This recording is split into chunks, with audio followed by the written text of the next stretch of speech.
बुलंदशहर के इलाके मीरालम टैंक के करीब एक 7 साल लड़के का बेदर्दी से कत्ल कर दिया गया। लड़के की नाश झाड़ियों से दस्तयाब हुई, जिसके सर पर शदीद चोटों के निशानात थे। पुलिस को शुबा है कि बच्चे को नामालूम हमलावरों ने मीरालम तालाब के करीब सर पर वजनी पत्थर डालकर कत्ल करके नाश को सुनसान जगह पर फेंक दिया। मुकामी अफराद ने जब नाश देखी तो फौरी तौर पर पुलिस को इतला दी, जिसके बाद पुलिस ने मौके पर पहुंचकर तहकीकात शुरू कर दी।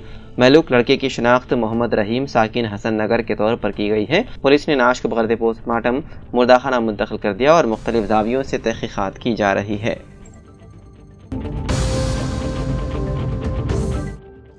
तेलंगाना में चिकन की कीमतों में इजाफा हो गया है। हालांकि गुज़िश्ता 2 माह से बर्ड फ्लू के मुशतबा मामलात के बाद चिकन की कीमतों में गिरावट हो गई थी। चिकन फार्मर्स का कहना है कि बढ़ती हुई पैदावार लागत, खासतौर पर फीड, वैक्सीन और दीगर अखराजात की वजह से कीमतों में इजाफा हुआ है। हालिया दिनों में पोल्ट्री फीड की कीमत में भी इजाफा देखा गया, जिससे पैदावारी लागत मजीद बढ़ गई है। मार्केट ज़राए के मुताबिक हैदराबाद के मुख्तलिफ इलाकों में चिकन की कीमतें मुख्तलिफ सतहों पर पहुँच चुकी है। कुछ मकामात पर ब्रॉयलर चिकन फी किलोग्राम 250 में दस्तयाब है, जबकि दीगर इलाकों में इसकी कीमत 270 रुपए से 300 तक पहुंच चुकी है। रिटेल मार्केट में कीमतें बढ़ने के बाइस न सिर्फ आम शहरी बल्कि रेस्टोरेंट और होटल मालिकीन भी परेशान हैं।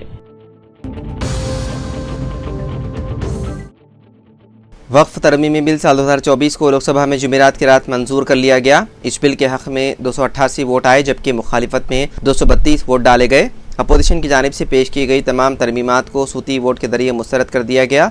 यह बिल 12 घंटों के तवील मुबाहिस के बाद मंजूर कर लिया गया।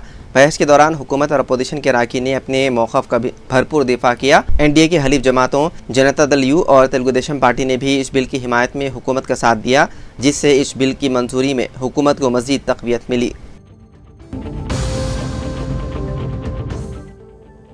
वक्फ तरमीमी बिल के खिलाफ सड़क पर उतरेगा मुस्लिम पर्सनल लॉ बोर्ड, एहतिजाज को मुल्क बचाने की लड़ाई दिया करार। All India Muslim personal law board ने कहा है कि वो वक्फ तरमीमी बिल को अदालत में चैलेंज करेगा और लोगों के हुकूक को खतरे में डालने वाले इस सियाह कानून के खिलाफ लड़ाई को सड़कों तक ले जाएगा। वक्फ तरमीमी बिल के सिलसिले में मुनक़िद एक प्रेस कॉन्फ्रेंस में मुजव्वदा कानून की तनक़ीद करते हुए बोर्ड के रुकन मोहम्मद अदीब ने कहा कि ये मुस्लिम तबक़े की जायदाद को जब्त करने की कोशिश है। उन्होंने कहा, मरकज़ी हुकूमत इसे इस सोच से शुरू किया है कि वो हमारी जायदाद छीन सकते हैं। क्या इसे कबूल किया जा सकता है?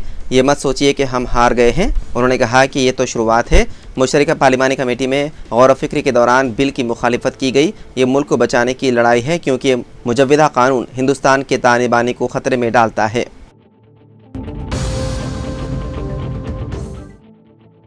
Board of secondary school education रियासत तेलंगाना की जानिब से 10वीं जमात रियादी के तैयार करदा पर्चे के एक तवील जवाब सवाल नंबर 18 के उर्दू तर्जुमे में एक संगीन गलती के पेश नज़र Telangana Urdu medium max teacher forum की जानिब से director government exams board of secondary school education रियासत तेलंगाना कृष्णा राव को याददाश्त पेश की गई, जिसमें सवाल नंबर 18 के गलत तर्जुमे के पेश नज़र तलबा को बतौर तलाफ़ी 6 निशानात बढ़ाने का मुतालबा किया गया। याददाश्त में तफसील से दलाइल के साथ मसले को समझाया गया। डायरेक्टर कृष्णा राव ने तयख़ुन दिया है कि इस सिलसिले में एक कमेटी कायम की गई है और उसकी रिपोर्ट की बुनियाद पर कार्रवाई की जाएगी। उन्होंने बताया है कि इस मामले में मुख्तलिफ यूनियनों की जानिब से याददाश्त मुतालबात पेश किए जा रहे हैं। इस ज़िम्मन में उन्होंने इंसाफ की यकीन दहानी की है।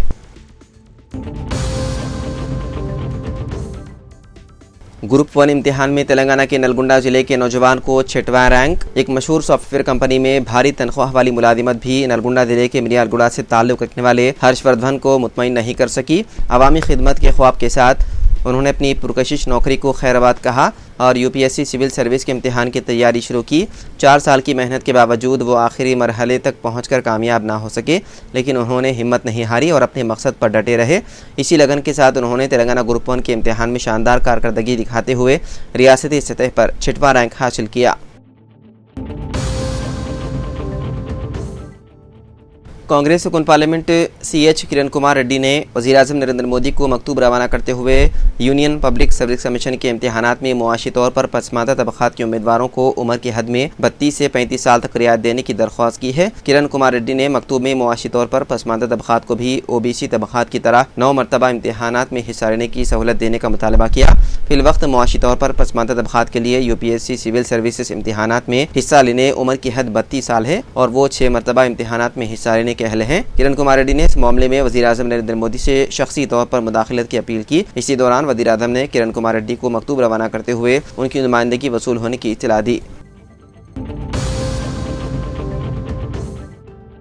आंध्र प्रदेश कांग्रेस कमेटी की सदर वाई शर्मिला ने वक्फ तरमीमी बिल की सख्ती से मुखालिफत करते हुए कहा कि बिल का मकसद दस्तूर में मुसलमानों को दिए गए मजहबी हुकूक को ख़त्म करना है। पार्लियामेंट में वक्फ तरमीमी बिल पर मुबाहिस के दौरान वाई शर्मिला ने सोशल मीडिया प्लेटफॉर्म एक्स पर बिल से मुतालिक अपनी राय पेश की। उन्होंने कहा कि वक्फ तरमीमी बिल दरअसल अक़लियतों को कुचलने की एक साजिश है और ये बिल दस्तूरी इक़दार की सरीह खिलाफ वर्जी है। वाई शर्मिला ने दावा किया है कि बिल वज़ीर-ए-आज़म नरेंद्र मोदी के एजेंडे का हिस्सा है, जिसमें मुसलमानों की मजहबी जज्बात को मजरूह करने की कोशिश है। उन्होंने पार्लियामेंट में वक्फ तरमीमी बिल की पेशकशी को मुल्क का यौम सियाह करार दिया और कहा कि मरकज़ी हुकूमत फ़िरक़े वाराना मुनाफिरत को हवा देने की कोशिश कर रही है।